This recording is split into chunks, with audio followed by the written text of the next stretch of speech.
Hello, welcome back. Currently sitting on one side of Barnesmore Gap, which is the large mountain pass that runs between Donegal town and Ballabafay. Well, it doesn't run between them, the road runs between them, and the road passes through Barnesmore Gap. It's a very, very familiar landmark for anybody really travelling from anywhere north Donegal to Sligo. Most people will be pretty familiar with it, going from east to west Donegal as well. On top of this side of the gap, there's a number of large communication masts, which are, oh, Rosie's tossing the ring. There's a number of large communication masts which are quite ugly. They're currently behind me. You can hear the wind whistling through the cables. Sounds like an aeroplane getting ready to take off. It's been an absolute gorgeous day here today. The weather's just fantastic at the minute. We've just come through a spell of really, really warm, dry weather, and today's, well, I've been at work all week, so it's hard to tell what it's been like outside, but today's one of the really nice ones anyway. This was a walk that I wasn't actually sure I was going to do today or not. I've had a real struggle recently with, I suppose, lack of confidence in myself, concern that my fitness has deteriorated a considerable amount over the last 6 or 12 months. Not sure how fit I am for the hills anymore. I have been doing very little cycling, been doing a bit of walking, but not really enough, and I've put on quite a bit of weight, so I do have genuine concerns about my fitness, and that has materialised in anxiety about my ability to come out and do hikes like this. Wednesday last week I was all set to do, well, quite a big walk in the Bluestacks, really. Quite a difficult walk too. It's in a circuit of Bluestack Gap. There's a couple of very, very steep climbs in it. It's very remote, and excuse me, there's a lot of quite heavy ground. Requires quite a lot of patience and time just in navigation and so on. And it's an area I've never been. It takes you right up to the highest point of the Bluestacks, and it was a walk I was really looking forward to doing. And then that morning I just was full of anxiety, worry, nerves, belly in bits, just worrying about, could I do it? Was I capable of doing it? What was going to go wrong? What happened if I got partway up a hill and I got stuck? And I just head all over the place and stomach in knots. But I left the house, packed all my gear up, left the house, and made it to the start point. Now when I got there, the cloud had come rolling in. The cloud cover was well down, and I could barely see halfway up the hill. So it was just going to be far too dangerous to do the walk anyway. And it was weird. Within 10 minutes of deciding that I wasn't doing the walk, or that I couldn't do the walk, the anxiety was gone. It was really, really weird. Quite annoyed with myself later on that day, because it's weird, but I was kind of thinking, you know, I used that as an excuse. I used the weather as a reason and let the anxiety beat me, and that's been bugging me ever since. So it was even bugging me straight away. On the way home from that walk, that walk, it didn't happen. I was driving through Barnesmore Gap. The walk I've done today, or that I'm part way through today, is a walk that I did about 15 years ago as well. I used to drive through here every day on my way to and from work, and there's a track that comes up Barnesmore Gap, up the side of the gap, to service the masts above us, and I've walked up that a couple of times. I've been up it on my mountain bike a few times since as well. But I really wanted to do it as a hike, and a challenging hike in a different way. So about 15 years ago I plotted a route, did the walk and came up here, and followed pretty much the same route that I'm following today. So what I decided was, rather than trying to do Shrule Circuit again and maybe not doing it again and really knocking myself for 6, I thought it would be an idea to do this walk today. Initially I was going to do it on Wednesday because the weather was good on Wednesday, but I had a couple of appointments in the morning and had to be back by a certain time to take Connor to his football training, and the same thing happened the previous Wednesday, and I think that actually contributed to my anxiety. It created a sense of panic and rush that I had to get started, I had to get going, I had to do it in a certain pace, and I had to be back by a certain time. So the plan today was, well, I was supposed to do it today. I have no time pressures on me whatsoever today. It didn't matter what time I left the house, and it doesn't matter what time I get home this evening. So that's taken away some of the pressure and the strain, and it definitely helped with the anxiety. On my way back that last day, I had taken a look at this route again and drove just to the start point to make sure that I knew where it was. So I was kind of removing some of the uncertainty and the unknown there, because it is 15 years since I've been to that start point. It's not an area I would normally drive into or come into. It's off the main road. It's just, you can't see it from the main road. There's no idea what it's like. So it was good just to get that out of the way. And yes, I did have some nerves and a little bit of anxiety this morning, but I did it. I left the house and I've come here, and sitting here now at the top of Barnesmore Gap, I'm looking out over Donegal Bay and the sun's absolutely shining. I'm looking over Loch Esk. I can see Benbulben way over in the distance behind the camera, and it's absolutely beautiful, and I'm so pleased that I've come up here today. That walk was tough. It was really, really hard going. The ground is horrible. It's real Bluestacks. It's boggy ground, it's deep grass, and it's high heather, and the ground is just unrelenting, and there's no tracks or trails whatsoever. You're just basically following vague sheep trails, trying to find the easiest ground to walk on, and you're constantly scanning ahead of you. So it is a difficult walk, but it's been a rewarding walk so far.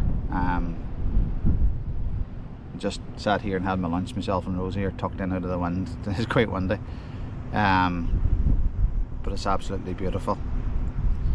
And I think what I'm just going to do is I'm going to sit here for a wee while longer. I'm going to enjoy the view, and then I'm going to pack up my stuff and head on. The descent from this route's quite tough. It's pretty much over the edge of one of the steepest areas, and you follow a little gully all the way down. I don't think I'm going to be able to film much of that. It's going to be a bit of a scramble. It's a very, very steep descent, and I don't think it'll be safe to be filming much of it, so I just want to really concentrate on getting down. It brings me back down onto the trail that I followed at the start, and we'll talk some more about that maybe when I get to the bottom and say goodbye. But listen, thanks for joining me today, and thanks for listening as well. I think there's still quite a lot of stigma out there about mental health. Things are getting better, but I suppose men in general, but everybody is the same. I think we don't share enough, we don't talk enough about how we feel. We don't want to burden others with our problems, you know, and it's nonsense really. And even sitting here saying it, I know I don't share properly. So just, if you are struggling with anything, you're not alone. You know, everybody's the same, but it can be beaten. Sometimes you just have to push yourself, and I've done that today, and I'm so happy I have. I'm just going to sit here and enjoy the rest of the view. The sun's clouding over a wee bit here now, but we'll see what's left of the view for a while anyway. If it gets any cooler, I might just pack up and head on, but I'll see you at the bottom of the hill. Cheers.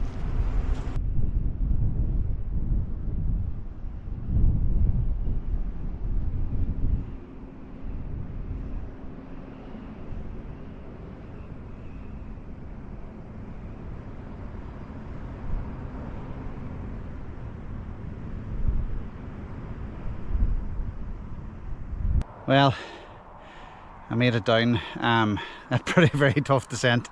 That was really hard going. I've very little memory of doing this 15 years ago at all.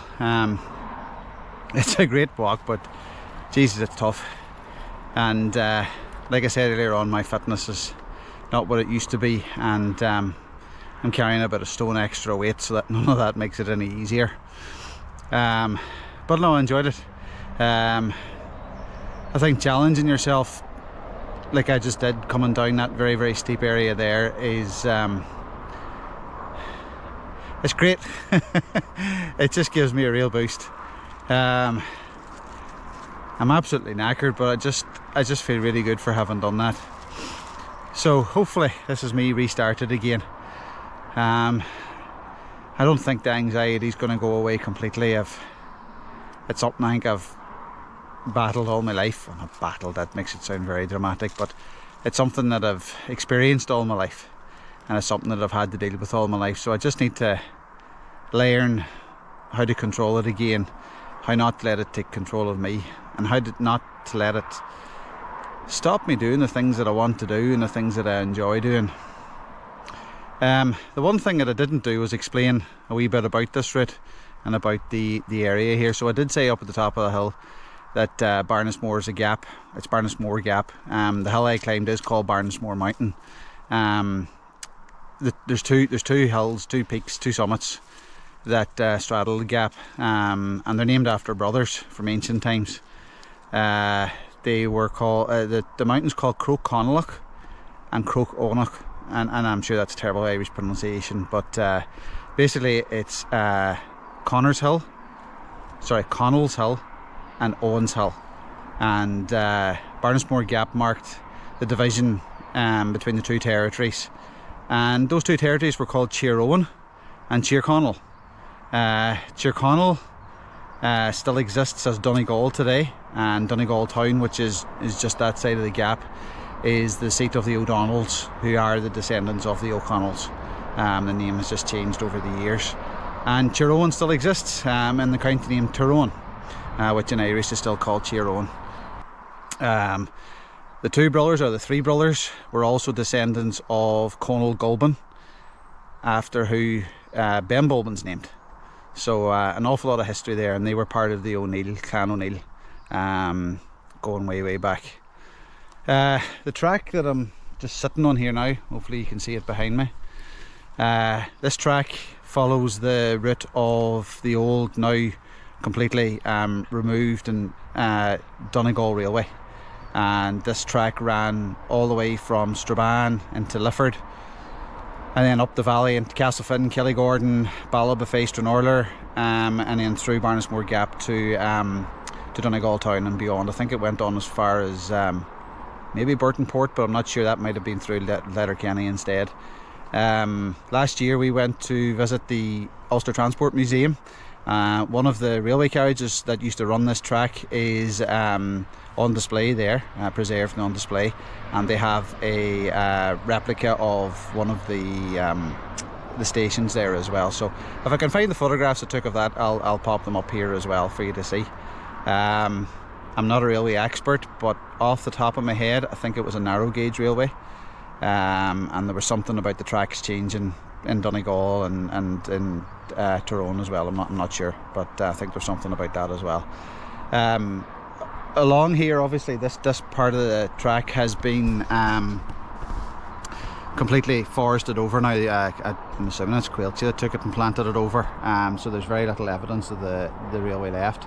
But once you go through the gate and out onto the more open area, you should have seen earlier on in the video, there's still lots of evidence of the railway. You can get a feel when you're walking on the track of where the cross pieces would have sat to support the rails, and you can definitely see how the slope has been cut away and graded to allow the tracks to run nice and level across the side of the valley here.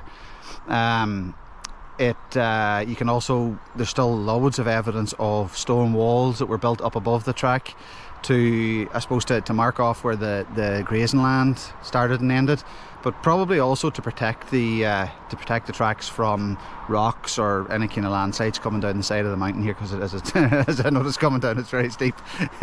So particularly in the winter time, the tracks would have needed protection.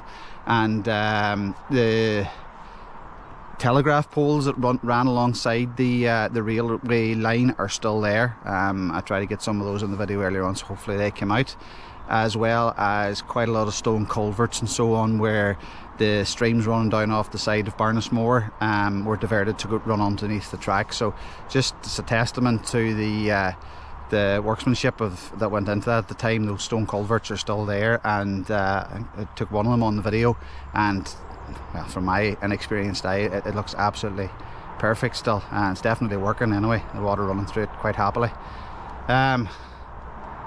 So yeah, it's an interesting spot to come if you've any kind of interest in railway at all.